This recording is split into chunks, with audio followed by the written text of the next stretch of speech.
Wala ba kayong napapansin mga kababayan? Ako meron. Wala pala akong ano, susot muna natin 'to. Iyan, para eka nga'y medyo ano, medyo may dating. Wala, gaya po ng, nasabi ko kanina, oo mga kababayan, may napapansin po ba kayo? Ako po, meron talaga.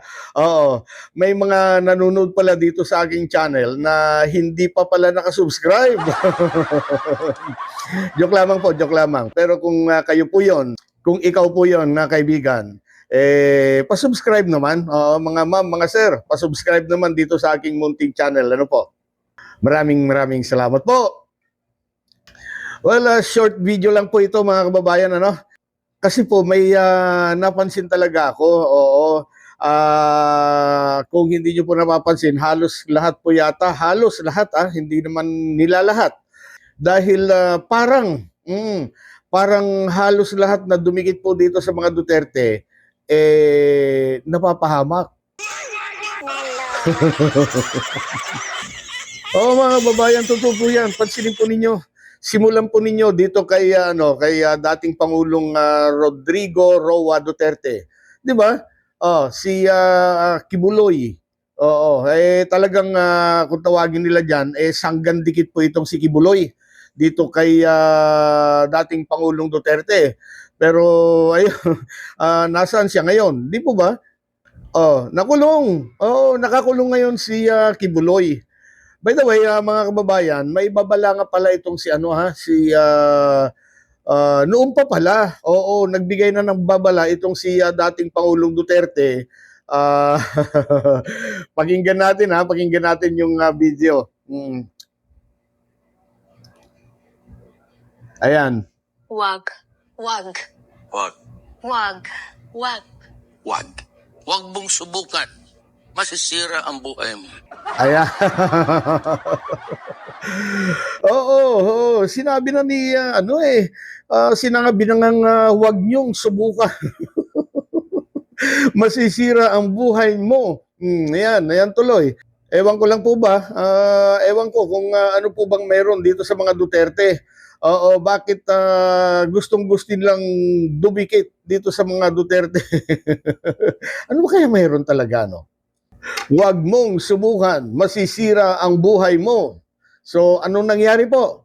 Oo, yan. Pansinin po ninyo, si Attorney Harry Roque, yan, sa kadidikit po at katatanggol po sa mga Duterte, lalong-lalo na po kay Digong, ano po, ayun, di ba't tago ng tago sa ibang bansa yan ngayon? Oo, takot na takot. Kaya doon na lamang po nag-iingay. Doon po nag-iingay at sa maniwala kayo at sa hindi, halos wala naman pong naniniwala na sa kanya. Grabe. Pati itong si Bato de la Rosa, di ba? Napansin po ninyo? Oo, si Bato de la Rosa, takot na takot din humarap sa korte. Kagaya ni Rocky ngayon, nagtatago. Na hanggang ngayon, wala pa yatang lead ang ating mga investigador diyan, ang mga ewan ko lang kung hanggang ngayon baka meron na rin siguro. Oo, at medyo talagang inooperasyon na nila 'yan. Oo, hindi pa nga natin malaman kung nasaan o kaya yung kinaroroonan nitong si Madulas na Bato de la Rosa. Bagay, dating pulis kasi yan, kaya alam niyang galawan ng mga pulis. Oo. Yan si Jingo Estrada, si Marcoleta, at saka itong si Mike Defensor, di ba? Ayun. Oo, mga nasa kulungan na. Ewan ko, nagtataka lang ako dito kay kay Aimee. Si Aimee lang yata ang madulas sa kanila, no. Parang palus eh. Kahit lantaran nang dumidikit sa mga Duterte kay Digong at saka kay Sara, hanggang ngayon, oo, relax, safe na safe pa rin hanggang ngayon itong si Aimee. Bakit kaya? Kapag tataka, ano? Oo, well, yung iba naman, talagang, nag-iisip-isip na. At ganun din, mga kababayan, ganun din. Oo, itong si Peter Alan Cayetano, di ba? Ganun din. Pati itong si Pia, yung kanyang kapatid. O si Loren Ligarda at ng kanyang anak na si Leandro Leviste. Oo, ganun din yung mga magkapatid na bilyar. 'Di ba? May mga kinakaharap ng problema ngayon. Ewan ko. Dikit pa kayo ng dikit kasi diyan. Oo, si Cheese. Oh, 'di ba? Si Joel Villanueva. Itong dalawa nito kamuntikan na. Pero sa palagay ko kahit bumaliktad at tinalikuran nila ang mga Duterte, sa tingin ko lang para sa akin may araw din itong mga ito. May araw pa rin sila, di ba? At hindi pa naman nagtatapos diyan ang usapin sa kanila Di ba? Ngayon naman, dito tayo kay Sara Duterte. Napansin niyo rin po ba na itong mga naging at mga dating opisyal na kinuha po ni Sara Duterte simula pa ng kanyang pagiging local government executive, ano po, yung pagiging bilang isang mayor ba? Local executive kasi ang tawag dyan sa kanila. Sila pa rin, sila pa rin pala yung dinala.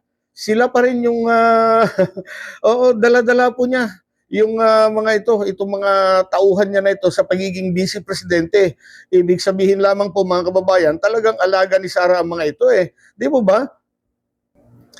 Si Fajarda, sino pa? Si Acosta, nakatatapos lang pong isa lang sa impeachment trial.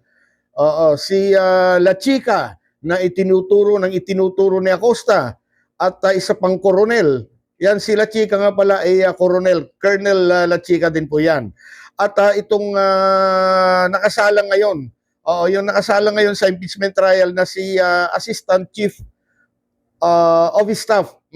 Parang ganun yata Assistant Chief of Staff yata ito na ang pangalan ay Ordonio. Hindi ko masyadong matandaan yung pangalan niya pero yung apelyido Ordonio yata yan. Parang ganun yan. Sila ngayon po ang mga ginigisa. Sila ngayon po ang pinapangalanan po doon po sa impeachment trial. Habang si Sara Duterte naman po ay tila, parang parelax-relax lang ito At lumalabas na ang mga ito ang ginagawang, ano ba tawag nila doon sa naririnig ko kanina? Sacrificial lamb. Na ang ibig sabihin po, di bali na masira basta mapagtakpan si Sara. Parang ganun yan grabe talaga, ano ba yan? May dalabang sumpa ang mga Duterte. nagtatanong lang. Kasi isipin po ninyo yung pinuno nila nasa dahig. Yung mga dating mga kasangga ay may mga problema, nakakulong na nga po yung iba. At ito naman pong si Sara Duterte kasalukuyan pong tinatrial, nililitis po doon po sa impeachment trial dyan po sa Senado. At ang kanyang mga naging opisyales, o kaya sabihin natin mga dating opisyales, both doon po sa OBP at saka sa DepEd, sila naman po ngayon ang ginigisa sa impeachment trial na yan.